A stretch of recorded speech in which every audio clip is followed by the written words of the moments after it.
Welcome to another week of the journey. And this hasn't been an easy week. Let me tell you about it. I've got a new job of mine, and it seems like the rules have changed on me. I don't know what to think of it and how to navigate these new rules. So I'm sitting there, pounding on the walls, trying to figure out who to talk to. Hey, can you help me on this? I'm getting silence. It's been a really stressful week. And which this has led to having a couple nights of insomnia. Last night was good, so I was able to sleep and get some good sleep off last night. But I had to take some NyQuil or something like that, help me get to sleep. So it's been rather difficult. On top of that, I took my car into the shop and got the call back the other day. Hey, it's going to cost you $1,000. Oh, man. I can afford it, so it's not a big deal. But it's still one of those things where you go, oh, you weren't expecting it. I have an emergency fund, so I'm good. But then I call them today and was like, hey, can I pick up my truck up today? And they go, about that. Someone broke into my truck while I was at the shop. Broke a window, so they're going to fix it. But it's still, are you kidding? And when times get tough like this, it's always interesting. Christians always like to pile on and they'd be like, oh, have you prayed about it? Or just look for the good in it. Yeah, it's hard to actually look for the good in something when it's staring you in the face and you can't sleep. You don't know where to go. You don't know the direction to turn. So, I don't know where God is this week. But what do we do as Christians when life gets tough? Do we just spout platitudes and say, oh, it's going to be okay? Like God's going to come out of the sky and, sprinkle a little fairy dust on us and say, it's going to be okay. You're going to get rainbows and lollipops. Unicorns are going to come and dance for you.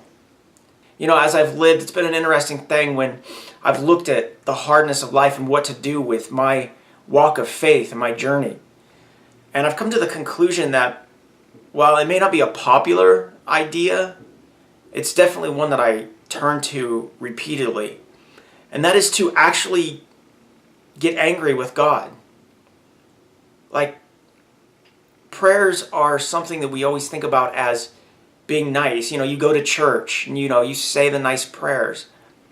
But honestly, what I love the most about following God, or one of the things I love the most, is that when I get angry with God, I can walk into the throne room of God and say, I'm angry, I'm pissed, I'm mad.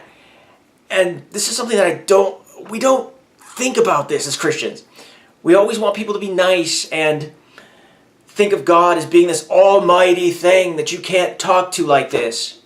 But honestly, this week, I've gone up to the throne room of God and been angry. I have no direction of what I'm doing this week. It seems like life is piling on and piling on again, and I don't know what to do. So that's what I tell God. I go up to God and say, hey, I don't like what's going on. I hate it. What are you doing? Why is this happening to me? Sometimes God answers, and sometimes He's just silent. But for me, it's an awesome and cathartic exercise to pray before God in anger and hate for what He's done. A lot of people think, oh, my problems are too small. God doesn't care. Yeah, He does. And I don't know where you're at, but you can go to God. You can be angry with Him. You can walk up to the throne room of God and say, hey, I'm pissed.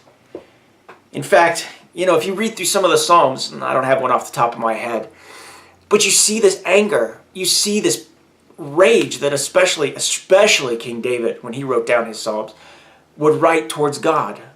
Why are my enemies attacking me? Why am I alone? Why does it seem like the enemies are always winning? Where are you, God? This is kind of the sentiment. We always think about, if you go to church on a regular basis, when they read the Psalms, it's always a sanctimonious kind of, this kind of bland idea of reading the Psalms, that is. And the thing is, what I've realized is Psalms are poetry. And if you listen to good poetry, let's say Maya Angelou, or I don't know any poets off the top of my head, that's the best one I can do, but you listen to the passion and the love and the anger that comes through these poets. They're the same things that are in the Bible, in the Psalms. We should be reading these things in anger, in passion, and that gets our body moving. But no, we like to sit back and read them kind of sanctimoniously. At least in my church they do.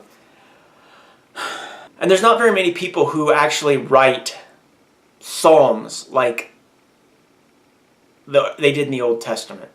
Like the anger, the passion, the rage. I mean, how many of you would go into church if you actually heard songs sung about people being angry, about life sucking, being horrible? And I think more of you would go. I probably would too. But the thing is, so-called secular music has done this for me in a couple ways. There was a band, I'm not sure if they're still around, I'm not a big music guy, but Evanescence had a song that starts off with, my God, now I think it's just one, it's my God, my tourniquet, restore to me salvation. And there's something about that line for me that just brings it back. That's what crying out to God is. It's not just about these sanctimonious, high church organs, choirs. It's about that raw emotion that we can bring and give to God. Another song that, it's an older one, so I might be dating myself, but REM has this song called, I don't know what it's called, but the line goes like this: that's me in the corner, that's me in the spotlight, losing my religion. And as a Christian, as a follower of Christ, as somebody who struggles with my faith, that is a song that speaks volumes to me. It shows me that I can have faith, that I can be looking out to my God, but still crying out to Him. It feels like I am lost. I don't belong to my faith. But there's a song that says it. It'd be interesting if, the worship leaders at your church, or my church for that matter, who would play that song. I bet it would get some eyebrows raised. Whoa, we can't be thinking about this. Everybody has to be all nice. But, I don't know. It's just something I've been thinking about as this week has gone by. I don't know how the week is going to end up. I've still got a lot of work to do. I've still got a lot of things on my mind that I have to get done. This weekend's going to be busy and packed. And this is just my shout out to all you guys. Just remember that God is big and God wants to hear your problems. Kick in the doors to the throne room of God and say, hey, I'm angry. Look at what's going on in the world. Look at what's going on in my life. And just vent. So I leave you with that. Go to God today and just vent. Tell Him your problems. Tell Him your pain. Tell Him what you're going through. Not guaranteeing it's going to be okay. It's still going to suck, but it definitely, at least in my experience, I felt a lot better afterwards. So, may the grace of God be with you today. Remember, if you like this, like it, share, subscribe, do that thing. And may God bless you today. Thanks much.